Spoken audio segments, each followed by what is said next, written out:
Salam semua para tetua, jumpa lagi bersama Mimin di channel Alurmu. Semoga para pendengar Alurmu selalu senantiasa dinaungi kebahagiaan, kesehatan, serta rezeki yang cukup. Oke, Mimin langsung lanjut ceritanya. Selamat mendengarkan dan hidupkan imajinasi para tetua. Cerita pun dimulai.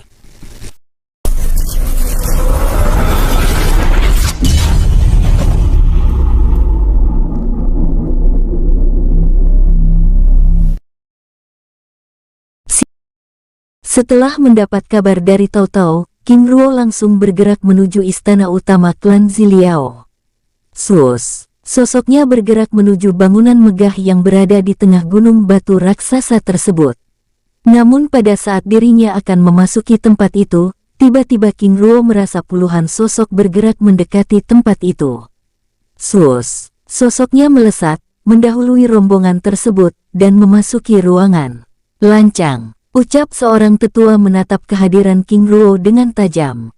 King Ruo yang memang sudah mengetahui bahwa aula istana itu telah dijaga oleh puluhan para kultivator tingkat tinggi hanya tersenyum santai, lalu menyegel pintu masuk istana dengan tenang. "Kamu," ucap patriark klan yang duduk di kursi utama dengan kesal, mengira King Ruo adalah murid klan mereka. "Ziliao Baofu, apakah kamu akan terus bersembunyi di tempat ini? Sedangkan mereka bertaruh nyawa melindungi tempat ini," ucap King Ruo dengan santai sambil memeriksa pohon berdaun emas yang berada di tengah aula istana tersebut dengan tenang. "Benar, ini adalah pohon emas Yuzi," ucapnya pelan. "Bajingan, siapa yang mengajari kamu bertindak tidak hormat pada patriark? Seharusnya kamu juga pergi membantu pasukan melindungi klan," ucap seorang tetua dengan murka menyala, yang masih menahan diri. Menatap King Ruo dengan tajam.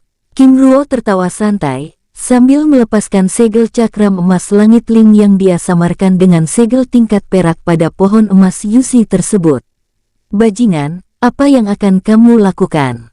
teriak para tetua panik saat tiba-tiba muncul mantra formasi emas yang berusaha mencabut pohon emas Yuzi dari tempatnya. "Menyelamatkan pohon ini," jawab King Ruo sambil menarik pohon emas Yuzi dari tempatnya dengan paksa. "Bajingan, apakah kamu tidak melihat kami? Tentu saja, aku melihat kalian sedang diam dan bersembunyi. Jika penyusup itu tiba dan mengambil pohon emas ini, bagaimana? Lebih baik aku mengamankannya terlebih dahulu. Bajingan, ada aku di sini, apakah kamu buta?" ucap Ziliao Baofu dengan sangat kesal. "Ziliao Baofu, kamu bahkan tidak berani keluar dan membantu pasukan yang sedang bertempur. Apakah kamu masih pantas memarahiku?" ucap King Ruo dengan santai, terus memprovokasi semua orang yang ada di dalam ruangan itu. Tindakan King Ruo yang terus memprovokasi dan mengabaikan keberadaannya, membuat para tetua benar-benar tidak dapat menahan diri. "Murid tidak tahu diri," ucap salah satu tetua dengan murka menyala, bergerak menyerang King Ruo. Serangan tapak emasnya menghentikan tindakan King Ruo yang sedang mencabut pohon emas Yuzi. Duar, ledakan dahsyat bergema, mengguncang tempat itu dengan keras. Sangat cepat, menatap King Ruo yang menghindari serangannya dengan santai. "Bajingan kecil, apa yang kamu lakukan?" teriak Ziliao Baofu saat melihat King Ruo masih berusaha mengambil pohon emas Yuzi dari tempatnya. "Sudah aku katakan sebelumnya aku ingin mengamankan pohon emas Yuzi dari penyusup tersebut," jawabnya dengan santai. "Tangkap dan penjarakan dia. Setelah kekacauan ini selesai, aku akan menghukumnya, menghapus nama klan anggota keluarganya dari klan," ucap Ziliao Baofu dengan sangat kesal. "Lakukan saja, semoga kalian menemukan namaku di daftar nama anggota klan," ucap King Ruo sambil bergerak menghindari serangan para tetua tersebut. "Bajingan, setelah menjadi kuat, kamu bahkan tidak menghormati kami, sebagai generasi muda kamu seharusnya. Klan ini mengambil milik orang lain dan mengakuinya sebagai milik sendiri. Apa yang bisa generasi muda kalian banggakan dari leluhur mereka yang tidak tahu malu ini?" Kata-kata King Ruo membuat para tetua tersebut saling berpandangan. "Apakah kalian mengenalnya?" tanya Ziliao Baofu dengan serius, namun satupun dari mereka tidak ada yang menganggukkan kepala. "Bajingan, ternyata dia penyusup," teriak Ziliao Baofu panik. Sus! Pohon hitam dengan daun berwarna emas itu terhisap ke dalam cincin penyimpanan King Ruo, membuat semua orang yang ada di dalam ruangan panik, menyerang King Ruo dengan membabi buta. Sus! Sus! Serangan tapak emas muncul, mengunci pergerakan King Ruo dari berbagai arah, namun serangan itu dapat King Ruo hindari dengan mudah. Duar! Duar! Ledakan dahsyat bergema, mengguncang tempat itu dengan hebat, bahkan mengenai sesama mereka. Terlalu lambat, ucap King Ruo yang dapat menghindari serangan tersebut, mencari celah untuk pergi dari tempat itu. Segel ruangan ini, teriak Ziliao Baofu sambil menombak King Ruo. Duar! Serangan tombak itu mengenai dinding istana dan menghancurkannya, yang langsung digunakan oleh King Ruo untuk meninggalkan tempat itu. Sus! Sosoknya melesat pergi, menerobos perisai mantra formasi yang menyegel ruangan itu. Oh tidak! Ucap Ziliao Baofu dengan wajah pucat pasi menatap kepergian King Ruo dengan putus asa. Patriark tenang, kami telah menyegel kawasan istana, ucap beberapa tetua sambil bergerak keluar dari istana mengejar King Ruo. Sus! King Ruo kembali, menerobos mantra formasi emas yang perlindungan kawasan istana, bergerak dengan kecepatan puncaknya. Bagaimana bisa, perisai emas pencari jejak dan pembunuhan bahkan tidak berpengaruh padanya, ucap para tetua tersebut mematung.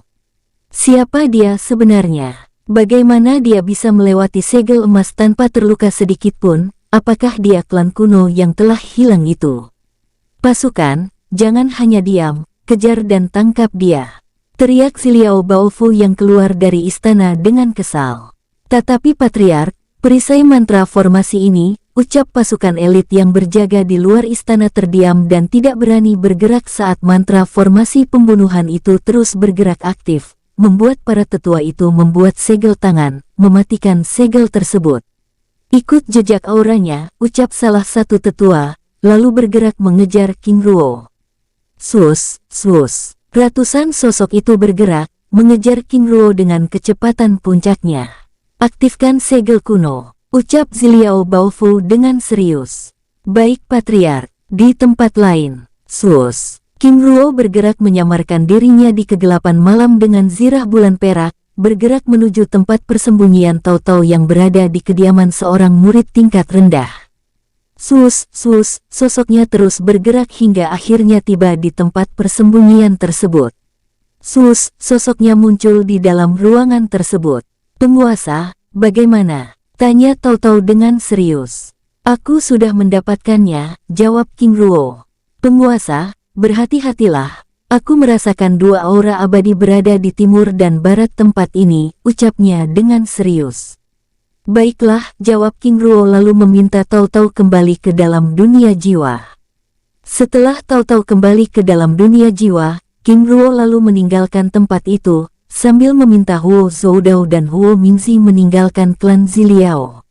Di dalam aula istana klan, Ziliao Baofu duduk di kursinya dengan gelisah, sambil menatap para tetua yang menjaga segel emas kuning yang melindungi seluruh klan. Patriark, kita harus melaporkan hal ini pada leluhur, ucap salah satu tetua dengan serius. Tapi kedua leluhur sedang latihan tertutup, selain akan mengganggu mereka, hal ini juga akan membuat mereka murka, karena menganggap kita tidak memiliki kemampuan. Tapi Patriark, tanpa bantuannya, kita tidak akan bisa menangkap penyusup itu. Patriark, mohon keputusannya. Seorang tetua berbicara, menatap Ziliao Baofu dengan serius. Tunggu hingga kalian merasa jejak auranya keluar dari tempat ini, namun sebelum itu, kita akan tetap berusaha semampu kita, ucap Ziliao Baofu dengan serius. Tunggu hingga kalian merasa jejak auranya keluar dari tempat ini, namun sebelum itu kita akan tetap berusaha semampu kita, ucap Ziliao Baofu dengan serius.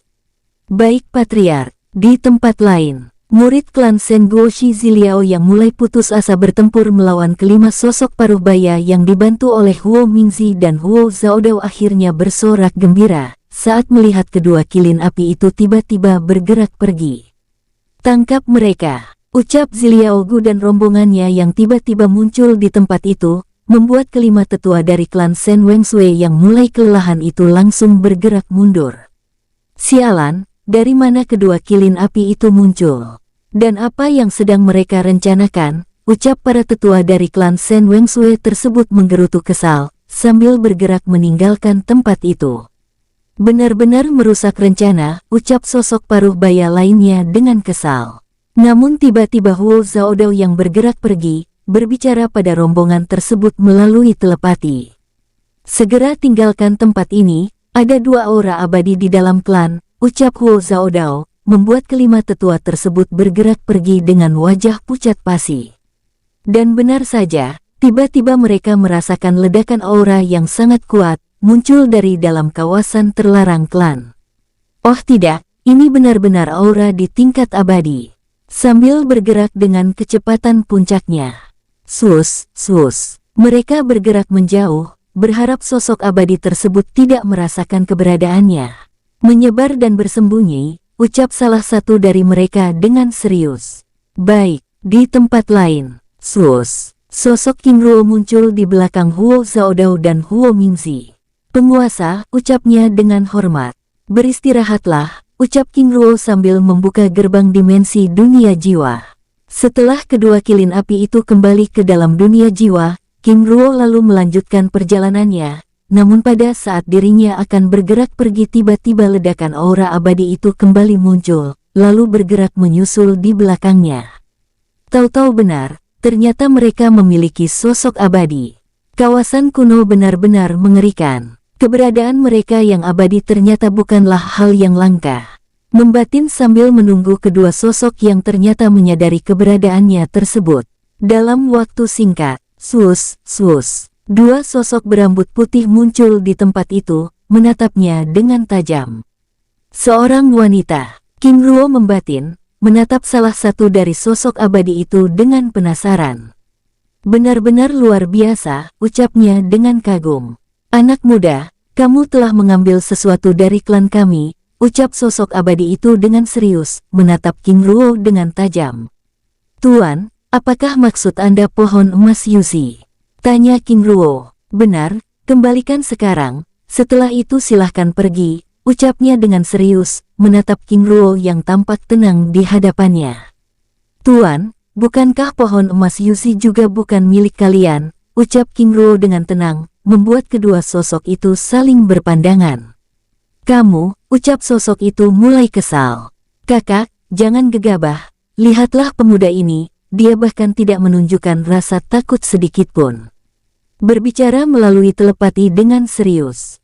Adik benar, ucap sosok itu menanggapi sambil mengubah sikapnya. Tuan, Nyonya, klan Ziliao kalian telah menyimpan pohon emas Yuzi dalam waktu yang lama. Aku yakin Ziliao Baofu pasti sudah memiliki benih emas dari pohon ini, jadi biarkan aku memiliki pohon yang sudah tua ini, ucap King Ruo dengan tenang, membuat kedua sosok abadi itu terdiam.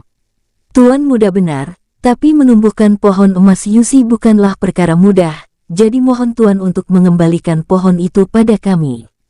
King Ruo menggelengkan kepalanya. Tuan, perkara mudah dan sulitnya menumbuhkan benih pohon emas Yuzi itu adalah urusan kalian. Kamu, menatap King Ruo dengan kesal. Tuan, kalian sudah tahu bahwa pohon yang aku ambil ini bukan milik kalian, seharusnya kalian. Jangan menyudutkan kami hanya karena kamu tahu rahasia ini. Tuan, menumbuhkan benih pohon emas Yuzi adalah langkah yang baik, selain hal ini mengajarkan rasa memiliki, ini juga dapat mengubah pandangan mereka yang sebenarnya tidak senang karena menyimpan sesuatu yang bukan milik klan secara sah. Jangan menciptakan kesan yang buruk pada keturunan kalian, ucap King Ruo membuat kedua sosok itu terdiam. Aku melakukan hal ini karena sikap kalian yang tidak seperti mereka yang pernah aku temui, ucap King Ruo dengan hormat. Kata-kata King Ruo membuat kedua sosok abadi itu kembali saling berpandangan, lalu menatap King Ruo dengan serius. Tuan benar, bahkan karena ulah kami, klan akhir-akhir ini menjadi tidak tenang, ucap wanita abadi itu dengan lembut. Masih belum terlambat untuk memperbaiki ini semua, tapi kalian berdua harus turun tangan, aku rasa Tuan dan Nyonya tahu apa yang harus dilakukan, ucap King Ruo dengan tenang. Wanita abadi itu menganggukkan kepalanya. Tuan muda, aku si Liao Yukin dan saudaraku si Liao Hongmeng mengucapkan terima kasih. Sambil menangkupkan tangannya dengan hormat, lalu diikuti Ziliao Hongmeng yang tampak masih kesal. Leluhur Ziliao Yukin, leluhur Ziliao Hongmeng, terima kasih pengertiannya, jika demikian aku undur diri. Ucap King Ruo sambil menangkupkan tangannya dengan hormat, lalu meninggalkan tempat itu. Sosoknya lenyap dari pandangan Ziliao Yukin dan Ziliao Hongmeng, meninggalkan jejak aura yang membuat kedua sosok abadi itu terdiam mematung. Sangat kuat, ucap Ziliao Hongmeng terbata dengan tubuh merinding. Sudah aku katakan sebelumnya, tidak mungkin ada sosok semi-abadi berani bertanya jawab dengan kita. Untung saudari tidak langsung menyerangnya, ucap Ziliao Hongmeng sambil tersenyum masam. Saudara, alasanku tidak langsung menyerang, karena aku masih menaruh hormat padanya. Maksud saudara, pada saat sosok itu membuat ulah di istana, dia bahkan tidak membunuh satupun anggota klan kita, ucap Ziliao Yukin menjelaskan. Adik benar, untung saja saudari terus mengingatkanku, jika tidak, kita akan menyinggung sosok yang sangat mengerikan. Baiklah, mari kita temui mereka, ucap Ziliao Yukin sambil bergerak menuju tempat persembunyian para tetua klan Shen Wengsui. Baiklah, ucap Ziliao Hongmeng dengan tenang. Di tempat lain, King Ruo terus bergerak meninggalkan kawasan terlarang klan Shen Guoshi Ziliao dengan tenang. Baru kali ini bertemu dengan sosok abadi, yang tidak berakhir dengan pertarungan. Semoga intisari pohon emas Yusi dapat memulihkan pecahan jiwa ayah guru, ucapnya dengan penuh harap. Setelah bergerak sepanjang waktu, akhirnya pagi pun tiba. King Ruo bergerak menuju puncak gunung kecil, lalu berhenti di tempat itu. Yuan Bai dan Yuan Hei muncul di hadapannya. Penguasa, ucapnya dengan hormat. Yuan Bai, Yuan Hei, sebelum bergerak menuju lembah darah kuno, aku ingin beristirahat sejenak, sambil melakukan sesuatu di dalam dunia jiwa, ucap King Ruo sambil membuat segel mantra formasi ilusi. Baik penguasa. Di dalam mantra formasi ilusi, King Ruo lalu membuat segel tangan, memunculkan bola emas transparan di sekitar tubuhnya. Yuan Bai, Yuan Hei, lindungi tempat ini, ucapnya dengan serius. Baik penguasa, hamba mengerti, ucap kedua kera raksasa itu dengan hormat. Setelah menyegel dirinya dengan bola emas transparan, King Ruo lalu memasuki dunia jiwa. Sosoknya muncul di atas puncak gunung yang ada di kawasan selatan dunia jiwa, lalu bergerak menuju kawasan tepi danau giok biru. Di tempat itu, King Ruo lalu mengeluarkan pohon emas Yusi dari dalam cincin penyimpanannya, lalu meletakkan pohon tersebut di antara pohon Bodhi dan pohon bumi. Setelah memastikan bahwa kekuatan yang dilepaskan pohon itu tidak saling bertentangan, King Fei lalu bergerak menuju tempat dirinya meletakkan teratai es abadi. Sosoknya tiba di tempat itu, mendapati Long Yuwei yang sedang menjaga kolam es biru tersebut dengan tubuh naganya, sambil menyerap kekuatan es yang dilepaskan oleh bunga teratai abadi dengan tenang. Penguasa, ucapnya dengan hormat, hendak mengubah wujudnya, namun langsung dihentikan oleh King Ruo. Aku tidak lama, dan kebetulan sekali kamu yang berjaga di tempat ini, ucap King Ruo sambil memeriksa bunga teratai es abadi yang kini semakin cerah. Tuan muda yang meminta hamba berjaga di tempat ini penguasa. Long Yuwei menjelaskan yang ditanggapi oleh King Ruo dengan anggukan kepala dan senyumnya yang ramah. Baiklah, manfaatkan kekuatan es ini, aku akan pergi. Baik penguasa, terima kasih. Sambil menatap kepergian King Ruo dengan hormat. Setelah menemui King Ling dan memeriksa keadaan King Lianan, King Ruo lalu keluar dari dalam dunia jiwa. Sosoknya muncul di dalam bola emas transparan, mendapati Yuan Bai dan Yuan Hei yang masih berjaga dengan serius. Penguasa, dengan sikap hormat, kita akan bergerak menuju lembah darah kuno, ucap King Ruo sambil mengeluarkan Ying-Ying dari dalam dunia jiwa. Baik penguasa. Sosok elang perak muncul di tempat itu. Penguasa, ucapnya dengan hormat. Ying-Yin, Kita akan bergerak menuju lembah darah kuno, ucap King Ruo sambil membawa Yuan Bai dan Yuan Hei naik ke atas punggung elang perak tersebut. Baik penguasa, lalu meninggalkan puncak gunung kecil itu. Sosoknya bergerak dengan cepat, meninggalkan jejak cahaya perak keemasan, melintasi langit kawasan kuno api hitam. Di atas punggung Ying Yin, King Ruo lalu membuka peta wilayah kuno api hitam, dan memeriksa rute perjalanan mereka. Jika tidak ada halangan, 6 hari kemudian kita sudah tiba di kota Heilin, kota terdekat di lembah darah kuno, ucap King Ruo dengan tenang. Benar penguasa, semoga tidak ada halangan, itu artinya kita tiba 1 minggu sebelum tempat itu, ucap Fing Yin. Benar, itu artinya masih ada waktu untuk beristirahat di kota itu, ucap King Ruo sambil berbincang-bincang dengan santai. Di tempat lain, di kedai sederhana pinggiran kota bunga Semi Selatan, Husan dan rombongan yang sedang beristirahat di tempat itu dikejutkan dengan kehadiran seorang pemuda yang memasuki tempat itu sambil membawa pedang Sue Luo dengan tergesa-gesa. Saudara, siapa Anda dan apa yang terjadi? Tuan, aku Sidao, aku mendapat perintah oleh seorang pemuda yang terluka parah di luar kota perbatasan hutan timur, meminta aku untuk mencari Tuan Husan yang katanya sedang menunggu di kedai ini, jawab pemuda tersebut dengan serius. Bawa kami, ucap Husan dengan serius sambil memperkenalkan dirinya, bergerak meninggalkan kedai itu. Mari Tuan. Oh tidak, ucap Husan dengan khawatir. Tuan Sidao, sebenarnya apa yang terjadi? Aku juga tidak tahu Tuan. Sebelumnya saat melewati hutan itu, aku tiba-tiba bertemu dengan pemuda tersebut dan meminta pertolonganku untuk mencari Tuan, jawab Sidao sambil terus bergerak menuju gerbang timur kota bunga Semi Selatan. Tidak lama kemudian mereka akhirnya keluar dari kota itu, lalu mengikuti Sidao yang langsung membawa mereka menuju hutan timur kota tersebut. Sambil berusaha menenangkan diri, Husan dan rombongannya terus bergerak mengikuti Sidao, hingga akhirnya memasuki hutan timur kota bunga Semi Selatan. Menyebar, ucap Husan berbicara pada rombongannya melalui telepati, membuat Zin, Zan, Wuya Hai, Jin Se, Tian Feng Tuhai dan Tian Luye memisahkan diri dari rombongan tersebut. Tuan, ada apa? Tanya Sidao dengan heran. Kami ingin memastikan keamanan hutan ini, jawab Husan sambil membawa Yu Jieru, Liong Hei, Qiongda, Qiongdu dan Mao Huo terus bergerak bersama Sidao.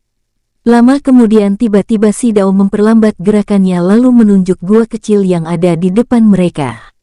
Tuan, pemuda itu berada di dalam gua tersebut. Baik, terima kasih, ucap Husan sambil membawa Yu Jieru memasuki tempat itu, sedangkan Liong Hei, Qiongda, Qiongdu dan Mao Huo berjaga di luar gua tersebut. Saudara, segel tempat ini, ucap Qiongdu yang berjaga di depan mulut gua, berbicara pada rombongannya dengan serius. Baik, jawab mereka dengan serius, lalu membuat segel tangan dan menyegel tempat itu. Di dalam lorong gua, Husan dan Yu Jieru terus bergerak memasuki lorong gelap itu dengan perlahan dan berhati-hati. Saudara, aku merasakan sedikit kejanggalan dengan laporan ini, terutama Sidao yang bahkan bisa membawa pedang Sue Luo, ucap Yu Jieru, berbicara pada Husan melalui telepati. Benar, alasanku meminta saudara yang lain menyebar dan menyisir hutan ini karena aku curiga dengan keberadaannya, ucap Husan menanggapi. Setelah bergerak dengan perlahan dan berhati-hati, Husan dan Yu Jieru akhirnya tiba di dalam ruangan utama gua tersebut. Ah, bunuh aku, ucap seorang pemuda dengan tubuh bersimbah darah, terikat rantai emas, mengamuk saat merasakan kehadiran Husan dan Yu Jieru memasuki tempat itu. Tidak lama kemudian mereka mendengar sayup pertempuran di depan mulut gua. Saudara, ini jebakan, ucap Husan dengan serius, sambil menatap pemuda yang telah kehilangan matanya tersebut dengan perasaan sedih namun masih ragu. Benar, ucap Yu Jieru sambil mengirim pesan jiwa pada Tian Feng dan rombongannya yang menyisir hutan itu.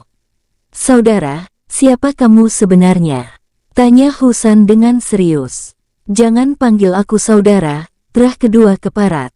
Semoga langit mengutuk kalian. Teriaknya murka sambil berusaha melepaskan diri dari ikatan rantai emas yang melilit tubuhnya. Saudara, apakah kamu Luo Zhao? Tanya Husan sekali lagi, membuat sosok itu terdiam.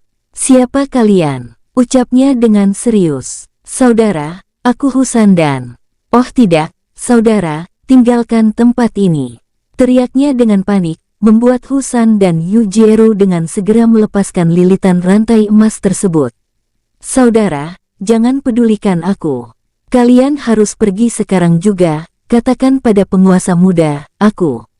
Saudara tenangkan dirimu, jika saudara mati di tempat ini, maka kita harus mati bersama, ucap Yu Jieru dengan serius, membuat Luo Zhao yang telah kehilangan matanya tersebut langsung menangis. Saudara, kalian pasti dijebak oleh si Dao, bajingan itu telah mengambil cincin penyimpananku. Aku yakin dia pasti sudah memeriksa percakapan kita. Saudara tenanglah, ada banyak saudara yang lain, kita pasti bisa keluar dari tempat ini, ucap Husan sambil melepaskan lilitan rantai emas.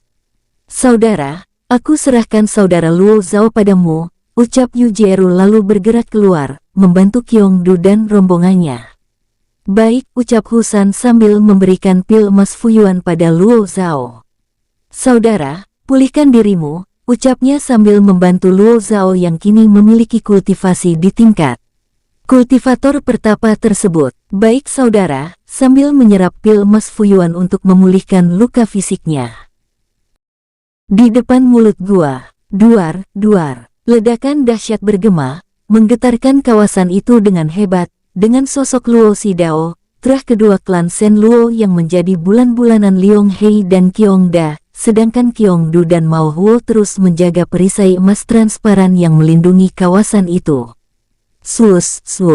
Liong Hei dan Qiong bergerak menyerang si Dao yang berusaha kabur dengan berteriak-teriak meminta tolong pada 20 kultivator semi-abadi tingkat 2 hingga tingkat 3 yang sedang menyerang perisai perlindungan yang menyegel tempat itu.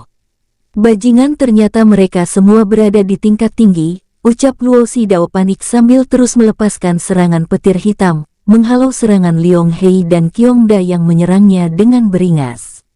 Sampah busuk terah Luo, kamu menipu orang yang salah, ucap Qiongda sambil melepaskan serangan tapak emas. Duar, ledakan dahsyat bergema, melempar sosok si Dao yang langsung disambut serangan cakar emas Liong Hei.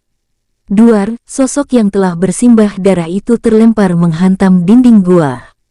Tetua, tolong aku, teriaknya berusaha untuk bangun, namun terjangan Liong Hei langsung merobohkannya. Saudara Liong Hei, ucap Yu Jieru yang tiba-tiba muncul, menghentikan Liong Hei yang ingin membunuh si Dao yang telah terluka parah tersebut. Saudara, ada apa? Tanya Liong Hei dengan heran saat Yu Jieru langsung melepaskan segel rantai emas pada si Dao yang hendak meledakkan dirinya. Bajingan ini telah menyiksa saudara Luo Zhao, dia tidak boleh mati dengan mudah.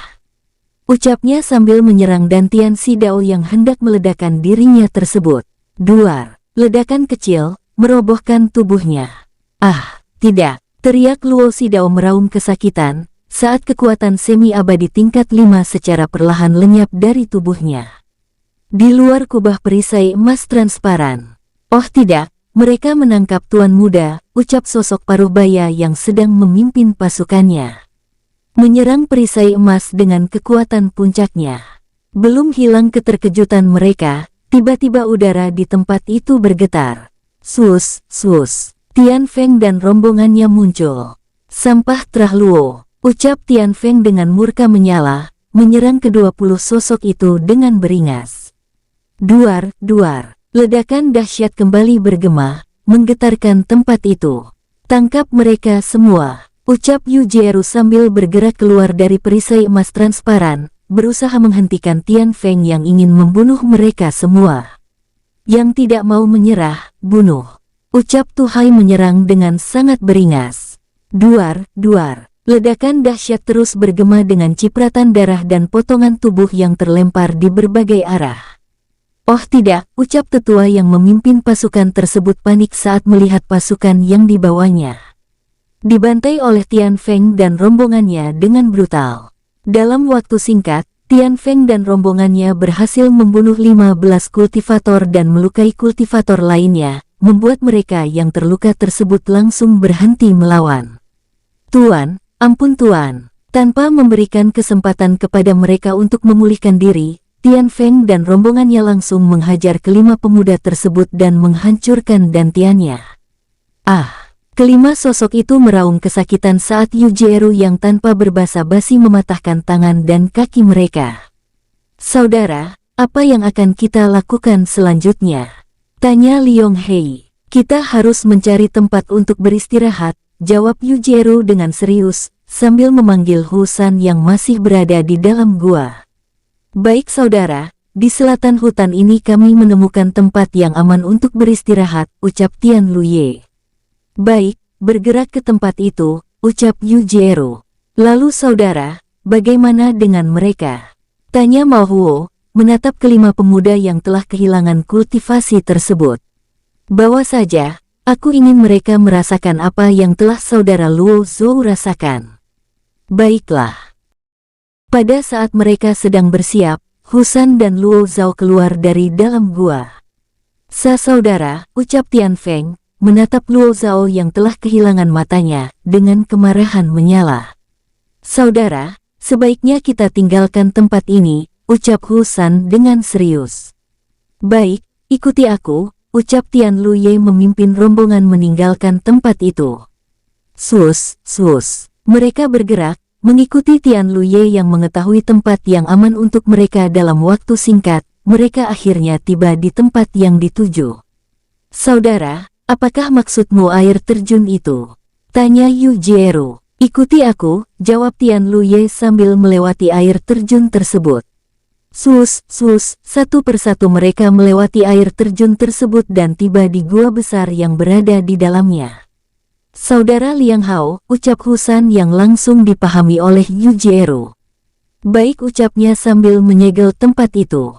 Setelah tempat itu tersegel, Husan lalu mencari tempat untuk Luo Zhao beristirahat, sedang mereka yang membawa Luo Xidao dan rombongannya, langsung melempar sosok yang sudah tidak berdaya tersebut di atas batu gua yang keras dan dingin. Saudara Husan, apa rencana kita selanjutnya? Tanya Tian Feng dengan serius. Kita akan beristirahat di tempat ini sampai saudara Luo Zhou benar-benar pulih. Lalu apakah kita akan melaporkan masalah ini pada penguasa? Tanya Wu Yahai. Saudara jangan, aku khawatir ini akan mengganggu perjalanan penguasa, ucap Luo Zhao dengan serius. Baik saudara, ucap Husan. Saudara, lalu bagaimana dengan para tawanan ini? Tanya Jinse. Mereka semua adalah Shen Luo Trah kedua, korek informasi penting dan perlakukan mereka seperti yang telah mereka lakukan pada saudara Luo Zhao, jawab Husan dengan serius. Baik, jawab Jinse sambil menghampiri Luo Xidao yang langsung menangis saat melihat Tuhai dari jauh yang tiba-tiba menusuk mata tawanan lainnya. Diam, ucap Jinse sambil menampar Luo Xidao dengan keras hingga merontokkan giginya. Trah kedua, kalian benar-benar keterlaluan. Tunggu penguasa muda dan penguasa agung Luo Feng tiba. Kami akan menghancurkan kalian tanpa sisa. Ucap Jinse sambil mematahkan jari-jari Luo Xidao satu persatu, membuat sosok yang sudah tidak berdaya itu mengeraskan rahangnya. Di tempat lain, Yingyin yang terus bergerak menuju kota Heilin, dikejutkan oleh King Ruo yang tiba-tiba memeriksa cincin penyimpanannya. Penguasa, ada apa? Tanya Yuan Bai dan Yuan Hei dengan penasaran. Telah terjadi sesuatu, ucap King Ruo sambil menunjukkan lencana giok berwarna biru milik Luo Zhao yang tampak retak. Lencana giok jiwa rahasia, ucap Yuan Bai dan Yuan Hei bersamaan menatap King Ruo dengan serius. King Ruo menganggukkan kepalanya. Karena aku harus tahu keadaan kalian, tanpa terkecuali, ucapnya, membuat Yingyin terenyuh, yang tidak menyangka jika King Ruo benar-benar peduli dan memikirkan orang-orangnya. Lalu penguasa, apa rencana kita selanjutnya? Tenanglah, aku sedang memikirkan cara, ucap King Ruo sambil mengirim pesan jiwa pada Husan dan rombongannya. Baik penguasa. Setelah cukup lama berpikir, King Ruo lalu meminta Yingyin berhenti di puncak gunung yang ada di hadapan mereka. Sosoknya lalu turun pada tanah lapang. Di atas puncak gunung, King Ruo lalu menyegel tempat tersebut dengan mantra formasi ilusi, membuat Yingyin, Yuan Bai dan Yuan Hei begitu penasaran. Tidak lama kemudian, Long Ke, Long Fu, Mai Xian, Mai Gui muncul di tempat itu. "Penguasa," ucap mereka sambil berlutut dengan hormat. "Bangunlah," ucap King Ruo dengan ramah, sambil mengeluarkan kristal kenangan dari dalam cincin penyimpanannya, lalu meneteskannya dengan kekuatan darahnya. Cahaya putih muncul, menampilkan sosok Luo Zhao, Husan, Tu Hai, Jinse, Tian Feng dan rombongannya. "Luo Zhao sepertinya dalam masalah, karena aku akan tetap pergi ke dunia perang. Aku ingin kalian mendahuluiku ke kota bunga semi selatan, sambil mencari informasi dan keberadaan mereka." "Baik penguasa." "Baik, jika sudah tiba dan menemukan mereka, segera kabari aku." "Alasan aku melakukan hal ini, aku khawatir Husan dan yang lainnya sudah mengetahui hal ini, tapi masih merahasiakan hal ini padaku." "Baik penguasa." "Yingyin, bawa mereka secepatnya." "Baik penguasa." Setelah berpamitan, Yingyin lalu membawa Long Ke, Long Fu, Mai Xian, Mai Gui meninggalkan tempat itu. Sosok raksasanya menembus perisai ilusi yang King Ruo letakkan di tempat itu. "Penguasa," ucap Yuan Bai dan Yuan Hei yang tampak ingin pergi bersama Yingyin dan rombongannya. "Yuan Bai, Yuan Hei, aku ingin kalian tetap berada di dunia jiwa, membantu Yin Gan dan yang lainnya," ucap King Ruo dengan tenang, sambil membuka gerbang dimensi dunia jiwa. "Baik penguasa," ucapnya dengan hormat. Setelah Yuan Bai dan Yuan Hei kembali ke dalam dunia jiwa, King Ruo lalu meninggalkan puncak gunung tersebut, bergerak menuju kota Heilin. Sebelah selatan, hutan perbatasan timur kota bunga semi selatan.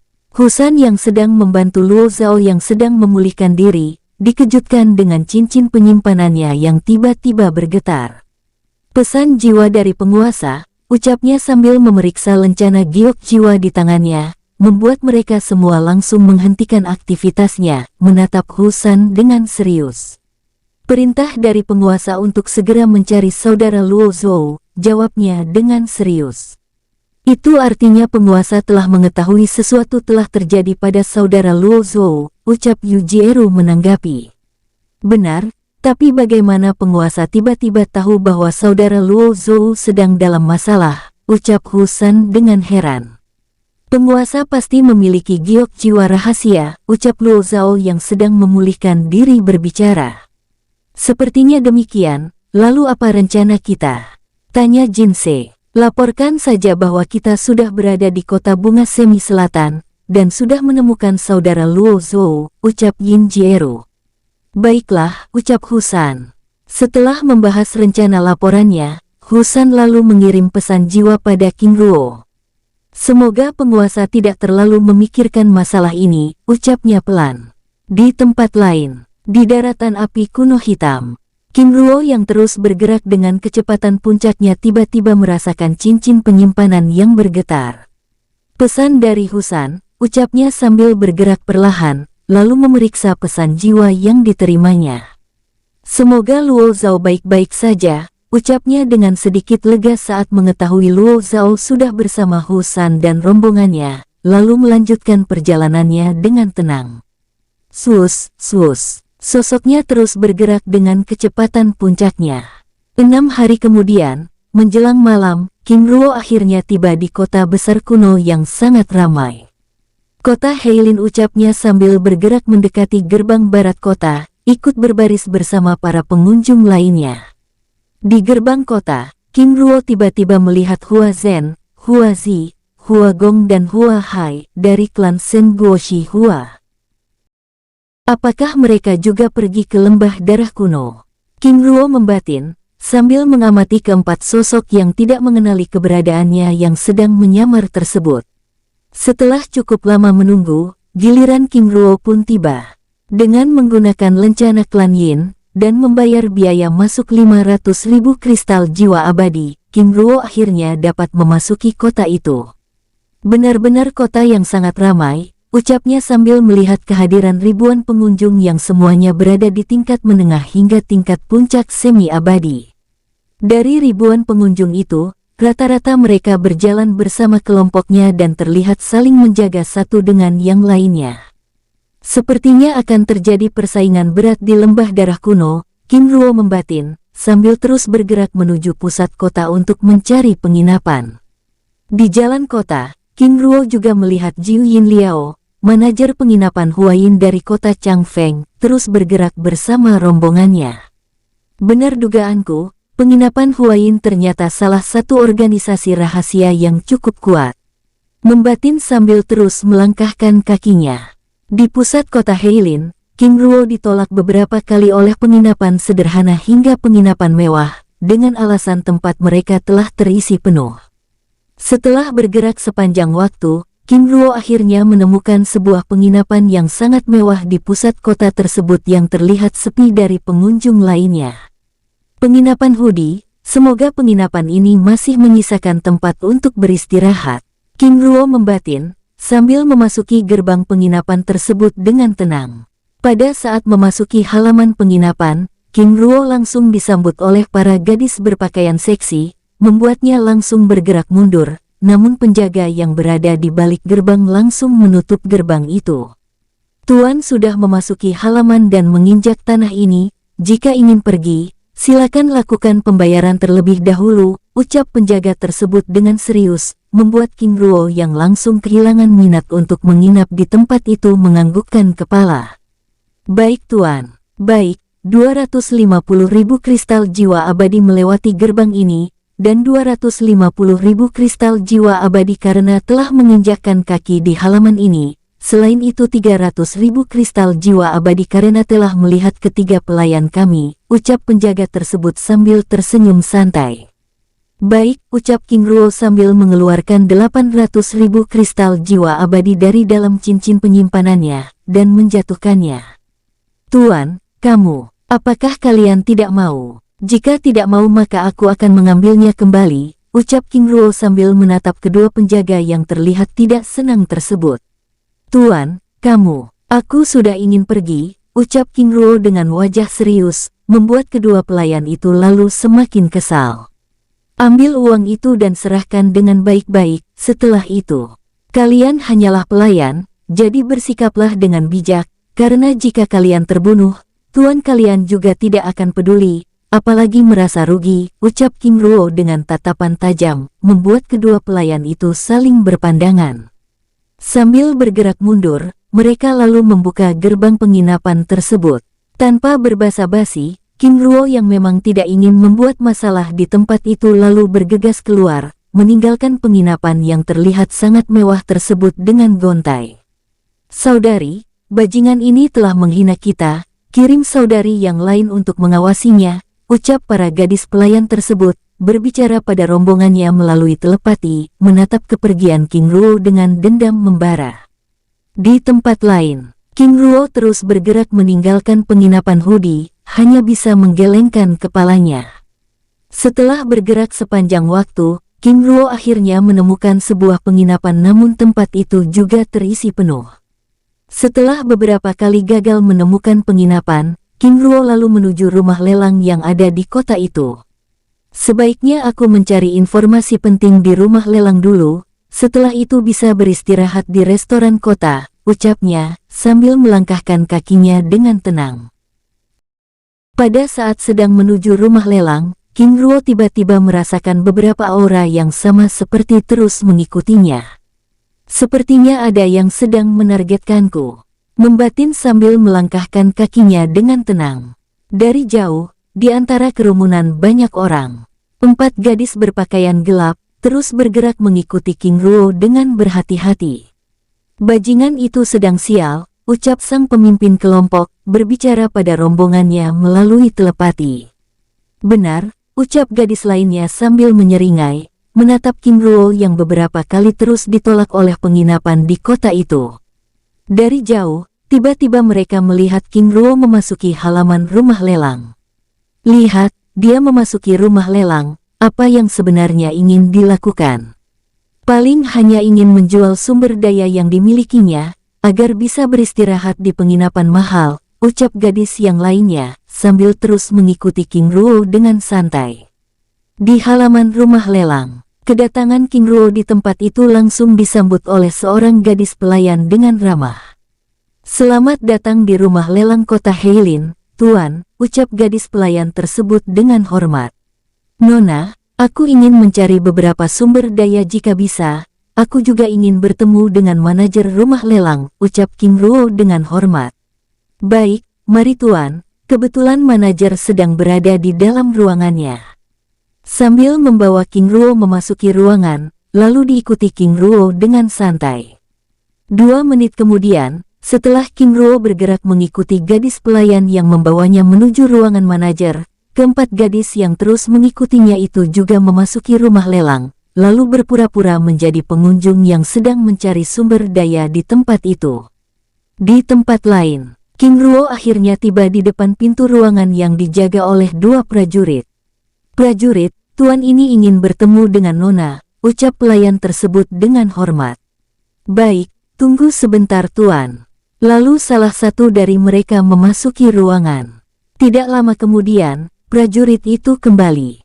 Mari Tuan, sambil membawa King Ruo memasuki ruangan. Setelah King Ruo dan salah satu prajurit itu memasuki ruangan, pelayan tersebut lalu meninggalkan tempat itu. Di dalam ruangan, Tuan muda, aku Mirenciano, manajer penginapan ini, menangkupkan tangannya dengan hormat sambil mempersilakan King Ruo menempati kursi yang berada di depan meja giok yang ditempatinya. Nona Mirenciano, terima kasih, ucap King Ruo dengan hormat, sambil memperkenalkan dirinya sebagai Yin Ruo, lalu menempati kursi yang ada di hadapan gadis tersebut. Setelah King Ruo menempati kursi yang ada di hadapannya, gadis itu lalu mempersilahkan King Ruo mengutarakan tujuan kedatangannya. Nona, aku ingin membeli informasi penting mengenai kota Heilin dan informasi penting lainnya mengenai lembah darah kuno. Selain itu aku juga ingin melihat sumber daya tingkat tinggi yang dimiliki oleh rumah lelang ini, ucap King Ruo dengan tenang. Gadis itu menganggukkan kepalanya sambil tersenyum ramah. Tuan muda Yin Ruo, rumah lelang kami hanya menjual sumber daya, bukan menjual informasi. Mengenai informasi penting, Tuan muda bisa pergi ke penginapan Hudi. Penginapan Hudi, benar Tuan, tempat itu sebenarnya adalah markas rahasia organisasi pembunuh bayaran, ucap Miren. Keanu menjelaskan, membuat King Ruo terdiam. Ternyata rumah bordil itu adalah markas pembunuh bayaran. King Ruo menganggukkan kepalanya. Baik Nona, terima kasih informasinya, lalu bagaimana dengan sumber daya tingkat tinggi yang Nona miliki? Ada beberapa, Tuan, ucapnya sambil memanggil seorang pelayan untuk membawakan sumber daya tingkat tinggi ke dalam ruangan tersebut. Sambil menunggu pelayan itu kembali, King Ruo dan Mirenciano berbincang-bincang dengan santai. Sepertinya tahun ini lembah darah kuno akan menjadi sedikit ramai, ucap Mirenciano sambil menyesap minumannya dengan santai. Sepertinya demikian, ucap King Ruo sambil menjelaskan dirinya yang bahkan tidak menemukan tempat penginapan, membuat gadis itu tertawa. Apalagi dengan aturan lembah darah kuno yang berubah, sebelumnya saat dunia kecil itu hanya bisa dimasuki oleh semi-abadi tingkat tinggi, kota ini bahkan hampir tidak dapat menampung para pengunjung yang datang, ucap Mirenciano menjelaskan, membuat King Ruo yang tidak mengetahui perubahan informasi itu menganggukkan kepalanya. Tidak heran jika penginapan di kota ini tidak ada yang kosong, batinnya.